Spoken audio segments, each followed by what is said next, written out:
I was at the beer festival yesterday in Stonehaven. Was it good? It was, yes. Although the walk, it was, I don't know, what a hot day. But no, it was a grand festival. Though I don't know what the logic behind a beer festival that runs out of beer. Wow. When it's got a 12-hour opening thing and it runs out of beer, maybe it sort of starts running out of beer like 3 hours in. Yeah. That's an achievement. Well done to the organisers. May you do better next year if anybody turns up. So what was your favourite beer? There was a very nice mochaccino stout. Oh my god. Very tasty thing. A mochaccino stout. There was also one with chipotle chilies in it, which was tasty. Chipotle. Is it? It's pronounced Chipotle. I like the tea. Chipotle. I know, but it was close enough for me to pick up on. We haven't talked about wrestling either. We should definitely do that. What with there being a pay-per-view tonight?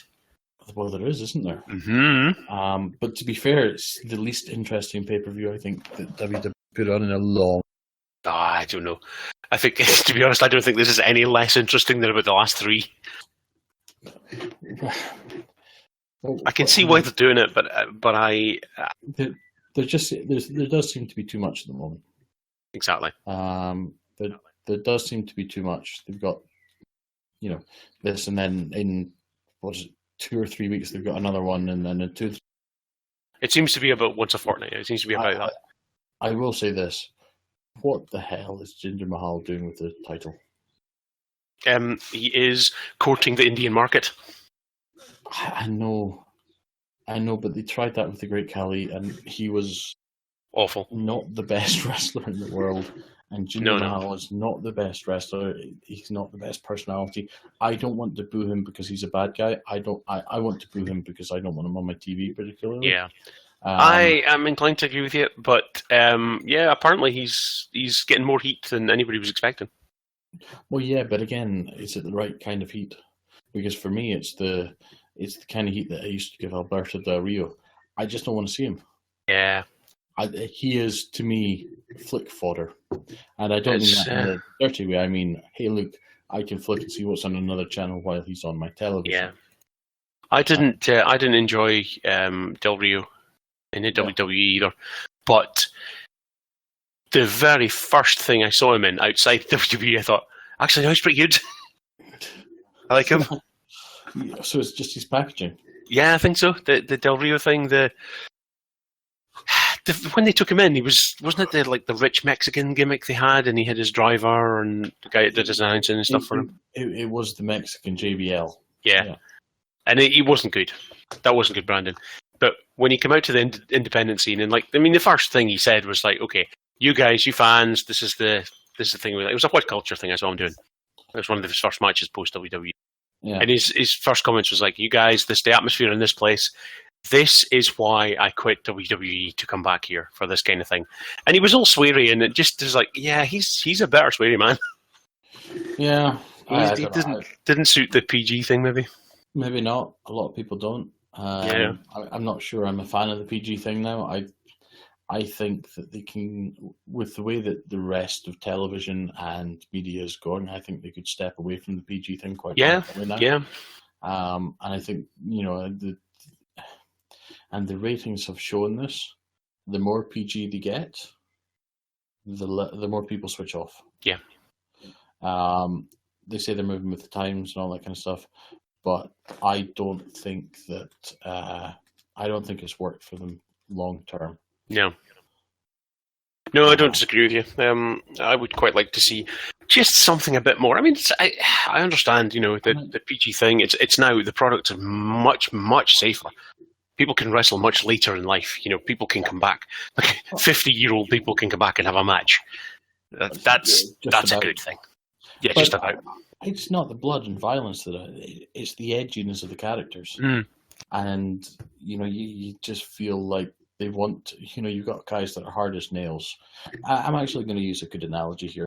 Terrible analogy, but I like it. I watch a comedy series on Netflix called The Ranch. It's got Ashton Kutcher in it, but it's still good. So it's got him and some of his alum from that 70s show, a guy called Danny Masterson's in it, who's very sarcastic and very funny. And Sam Elliott plays the dad, and he's a gruff old rancher. and it's quite funny. But for me, what elevates it above, just standard laugh track fare that you get on TV that you can sit and watch, even to a certain extent, Big Bang Theories like this at the moment. You can sit and watch, but you'll never remember one episode to the next. And if it's on, you watch it. But I don't go and look for it anymore. I don't go and look for the Big Bang Theory anymore. There's very few comedy shows I'll go and look for. But The Ranch on Netflix, because it's on Netflix and because it's not on network TV, they have a license to do and say things that you don't get on the US network TV. So there's sweary words, and there's some real some of the comedy, even when it doesn't have swearing, and personally insulting to folk, not the audience, but to each other in the show. And I enjoy it an awful lot more because of that. Not because they swear, but because they have the freedom to be a little bit more realistic in how they react to situations. Yeah. And it's the same thing as HBO, really. Yeah. They have a lot more freedom to be more adult in their content. They don't have to show TNA, but they can, and that just gives them that edge. You're not quoted. You're not quoted in your fucks, essentially. No. And I think that's what about WWE I miss is that edginess. The fact that, and they never swore a lot. They never dropped the F-bomb. No. It was ass. Sometimes it was shit. Sometimes it was bitch. And there's things that I'm not overly keen on seeing come back. Blood. I don't want to see blood in every match. Now, on the occasion when someone gets busted open, if it's safely done, if it can be, I'm not the guy to say that. But if it is, and it happens, and it's rare, it adds drama. If it happens every week, exactly. Match, then it's just disinteresting. And I don't want to see these guys kill themselves to entertain us. And I don't want to go back to the thing where, it's the Lita and Edge live sex show and all that. Yeah, that was nonsense. But where it's white trash sex comedy, like that, or white trash titillation, or whatever it is. But I do miss the edginess of like the Rocks, the Stone Colds, Triple H. He probably gets away with an awful lot more than anybody else would. But I miss the edginess from the Attitude Era. Not the blood, not the degradation of the female wrestlers or anything like that, but just the edginess. And the characters almost seem to have an edge taken off of them because they've got this PG boundary around them. Yeah, I agree. But there's been some suggestion. I mean, I don't think anybody's taking it particularly seriously, but there's been some suggestion recently that they are pushing the PG a little more than they have for a while. There's been more bitches dropped recently from the women's division than there has been. It was always kind of coming towards WrestleMania. Maybe we'd get one or two, but there's been one or two, maybe twice, maybe one or two every 6 months now instead of one or two a year. Just a little bit more. The Lesnar versus Orton. Was that SummerSlam last year? Yeah, with the elbow. Yes, yeah. That's when it's well done. Yes, and it was. I mean, it wasn't bleeding, so that's nice to see. But it was Brock Lesnar essentially carving his head open with his elbow. Yeah, that was obviously sanctioned beforehand. I would almost prefer the bleeding. It was nasty looking. Yeah. Really, really nasty looking. I did not enjoy that. It wasn't drama. That was like, this has crossed a line for me. But then again, if they do it on occasion, it adds. Yes, exactly. It adds a bit to the drama. Element of risk to it, I guess. But they hadn't for a long time. No. There was there was a thing where when Reigns and Triple H were coming up to their match at WrestleMania the year before, I think. And Triple H came down and he was in the jacket. He was in the leather jacket for once, and he did a beatdown on Roman Reigns. Yeah. And you actually saw Byron Saxton hand a blood capsule to Roman Reigns. Yeah. You're like, oh my God, that was terrible. It was, but then, Roman Reigns, God bless him for trying. He's been involved in a lot of terrible things over the last. Oh yeah, for sure. But coming out of his back end, but just he has a real connection problem. Yeah, he's just dull. I guess that's it. Yeah. He's a bit one-dimensional at times. Yeah. That's okay. Occasionally they'll allow blood, but fake blood. But for them to allow Lesnar to hack open Orton's head like that was like that's tantamount to bleeding. And we hadn't seen that for ages, so there was a lot of talk after that. It was like, maybe they're not going PG, maybe they're going to take off the PG rating. We'll see. But it's the merchandise sales that will suffer. It is. How much is the merchandise sales worth these days? I don't know. An absolute fortune. It's why the New Day were champions for more than a year. Or nearly a year. That's true. But again... And why there's some suggestion they'll be back being champions tonight. Good. I like the New Day. I like the New Day as well, but I don't know. I wouldn't mind a heel turn from them now. No, they started out heel, and I think they'll separate before the heel. Yeah, maybe. And the Usos are fine just a little bit. Although we said hi to one of them in New Orleans at WrestleMania 30. Indeed. Yeah. I don't understand the day one-ish. I don't understand. What's day one-ish? They're rebooting their characters. But what does day one-ish mean? It's not quite day one, but they're starting again, so it's day one-ish. Yeah, it's pretty stupid then. It's a stretch. It just is. It is a stretch. Yeah. Give me a New Day t-shirt before then. Give me a Booty-O's t-shirt instead of a day one-ish, I think. Day one-ish, yeah. I mean, the funniest thing about day one-ish is day one is H. That's the funniest thing about it. This is what Breezango have done with it. Yeah, a Breezango, haven't they been a breath of fresh air? They really have. They really have. They should be awful, but they're not. They're just... Yeah. They're like the New Day. They were thrown together, and they could be completely awful, but they've done it. They've done well by themselves. Yeah, and absolutely. They're funny. Yeah, they deserve all the accolades in the world. I have thoroughly enjoyed it. Two of my least favorite characters on that thing. Oh yeah, I'm with you. And they have done great things together. The Miz did that again. You know, the Miz comes on and off my radar quite. Yeah, you were a big fan of his when he started, weren't you? I was a big fan, and then he just went stale as crap. And then all of a sudden, they gave him an edge, and he verbally beat down Daniel Bryan, and the work with Cena, which was an obvious lead up to a proposal. Oh yeah, even Nikki Bella must have known that. You got to think, right? You got to think. I mean, that wasn't spontaneous, but not even nearly. But you know, the most Glacier of fans, you would need to be the most Glacier of fan to believe that. Yeah. But yeah, I mean, and he made himself relevant again. Yeah. By adding a little bit of an edge to his character, and those videos taking the piss out of Total Bellas that was funny.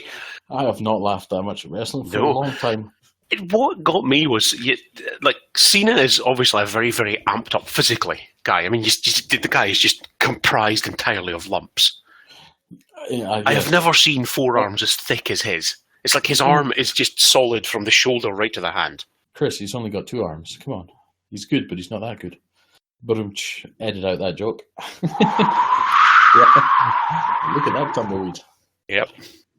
But wow, that looks really cool in the Audacity. Anyway, they're very amped up guy. The Miz, you look at the Miz, and he's a big guy. You know, he's a big guy. He's in great shape, everything like that. But when you saw him with the John Cena t-shirt and the John Cena gear on, he's like, geez, he is huge. I mean, he's not actually vastly different in size and build and stuff from Cena. I just think he's less lumpy. Yeah, it's maybe, I don't know. Cena's just a little bit more cut, maybe, or I'm not sure. Yeah. The Miz is smoother. He's a smooth Miz. Smooth Miz. Maurice rubs him down. Yes, with sandpaper. Whoa. Get rid of the rough edges. Yeah. She doesn't like lumps. She's a body queen, her. You like her? Ah, she's a body queen. No, you see, you're allowed to say that because you're a pervert. I'm allowed to say anything because I'm a pervert. Well, that's true. That is true. When did you get off the list? I don't know. I'm not sure they take you off the list now, do they? I have no idea, thankfully. Is it the list of Jericho? It is the list of Jericho. That'd be so good. Wouldn't it just be your name on Jericho's list? Hey, Fozzy, if you're listening. Yeah. Put Chris's name on the list. I'm looking forward to seeing him coming back as well. He did some great things with that list. Him and Kevin Owens burned the place to the ground. They were brilliant. Definitely. Kevin Owens is brilliant. I love Kevin Owens. Yeah. Again, a character where more edge would help. I'd like to see him with the briefcase. I think of all the people that might get the Money in the Bank briefcase tonight, I think it'll be Baron Corbin because I think he's being pushed. But I think that Owens would use it better. I think that him having that the suit thing that he's been doing recently, that it would just be, yeah. I think Baron Corbin is going to get it, but again, I find him scarily one-dimensional. Mm-hmm. I like him. I think he's got a lot of potential, but he needs more of a character. Yeah. To completely steal a line off one of the YouTuber people I watch that does a wrestling commentary, Vince McMahon likes big sweaty men. I think that's not been in question for many years. No, that's the thing. He's made a song out of it though. Oh, okay. But yeah, it just is. If you are hugely tall and muscled and surly, then you'll get pushed. You say that, but Snitsky didn't get the best push in the world. He got a thing with Kane where he kicked a fake baby. Yeah. Chris Masters, they tried, but he does seem to have this thing where he'll push people in spite of folk. But they have to have something. I mean, Roman Reigns has something. He's very one-dimensional, but he's very athletic. And he's got something. He's got the look. He's got athleticism. He just needs more of a character. Needs to dry his hair. Yeah, he needs to dry his hair. A nice hair dryer. Get it like Hunter Hearst Helmsley had in the 90s. Yeah. But yeah, I mean, he doesn't tend to push, or not that I can remember, push the big guys just for the sake of them being big guys. Test, Chris Masters, I say Snitsky, and some others that probably aren't coming to mind at the moment. All in a different time, though. All in a very different time. Indeed. But you look at who's been pushed recently. You got Kevin Owens, you got Seth Rollins, you got Dean Ambrose, you got AJ Styles, who I'm still going to rub in your face for many years to come. Not physically, because he's still bigger than we are. And that would be very strange. It would be exceptionally strange. But AJ Styles, you look at these guys and they're not biggest in the world. No, but I think that is Mr. Hearst Helmsley Levesque's influence on the company that's doing that. More than Vincent K's. Quite probably, but I think it's happening is a thing. Yeah, I don't think that Vincent K would let it happen if he didn't. No, absolutely. I mean, he to coin the phrase, he knows what's best for business, right? He's not. The man's not an idiot. But yes, I think this isn't something that he would be pushing himself. I think the ones that come in that are Vince guys are the big sweaty men, and I think they do get pushed largely because they're big sweaty men, because they're the ones Vince picks to get pushed. I mean, Drew. Now, what do we call him now? Macintyre. Macintyre is his WWE name, is it? Macintyre, yeah. Yeah, so Galloway's his real name. I think so, yeah. Yeah, okay. And if it's the other way around, sorry, Drew, we'll see some events. I don't think he minds. I don't think he's going to mind. He's done. He's lived the dream, hasn't he? He got let go, went out, made a massive name for himself outside. He's come back, built himself up and said, right, okay, this is what you gave away. Do you want him back? Right, fine. So yeah, I think don't think he's minding at all. Well, if he doesn't mind us getting his name wrong, that's fine with me. Yeah, exactly. As long as he doesn't bitch slap me for it. Yes. But he's exactly the thing. I mean, he came in and he was pushed when he came in. I mean, the whole thing was he was Vince's guy and Vince was pushing him. That was his shtick. But he's a big guy, but he's not a big guy. He wasn't a big guy. He's bigger now, yeah. He is now. Jesus. Yeah, I mean, he found the protein shakes. Yeah, he did tell me something. But no, man's a little bit of creatine and protein shakes and some extra chicken for his breakfast. Yes. No, he's done well regardless. But yeah, that was the thing. He was.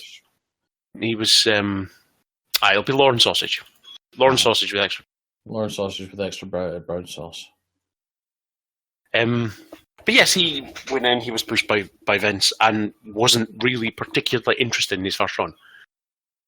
No, the solo stuff he did was not exciting. I didn't think 3MB wasn't that exciting. No, not really. But it was, Heath Slater can carry anything. The guy's awesome. Met him at WrestleMania 30 as well. Big up Heath Slater and his wife taking a photo of me with him. Gotta say that.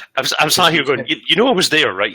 I saw. Oh no, we're speaking to a mythical audience, of course. That's true. Hello, mythical audience. How you doing? I like the 3 people that are listening. Which 2 of whom will be you and I. Yes, everyone switched off when we started speaking about wrestling. Maybe they did. Half the audience got switched off at homoeroticism, or at the retrospective homoeroticism of Top Gun, and the rest Yes, maybe so. Total homoeroticism of wrestling. Yeah, that's fair enough, I suppose. But yeah. So you go. Yes. So I think Corbin got the man's briefcase.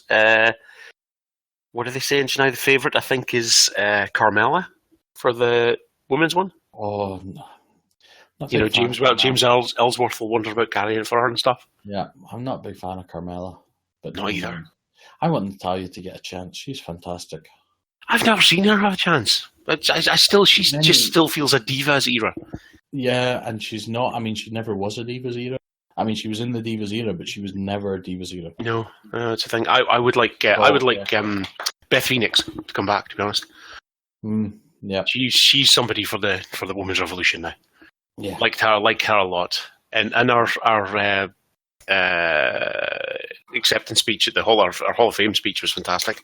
It was totally gave Edge and that beamer. I like that a lot. Bet he wouldn't argue. He's going to keep his mouth shut. Behave yourself. Well, I think she could give him a good slap, and he's got a bad neck. Yeah, but she's not gonna. Why would you do that? She loves the man. It was very nice. It was funny. It was just the cameras went on and he was a bit embarrassed. It was comical. He might not be very nice. He might be a nasty person. Oh, where are we going with this? Christian was always the one that I thought was very nice. He was held back by Edge. Christian was always my favourite. I was a peep. I was not an Edge head. I was a peep. Sorry, Edge. Christian. I was. This is the thing. I was neither.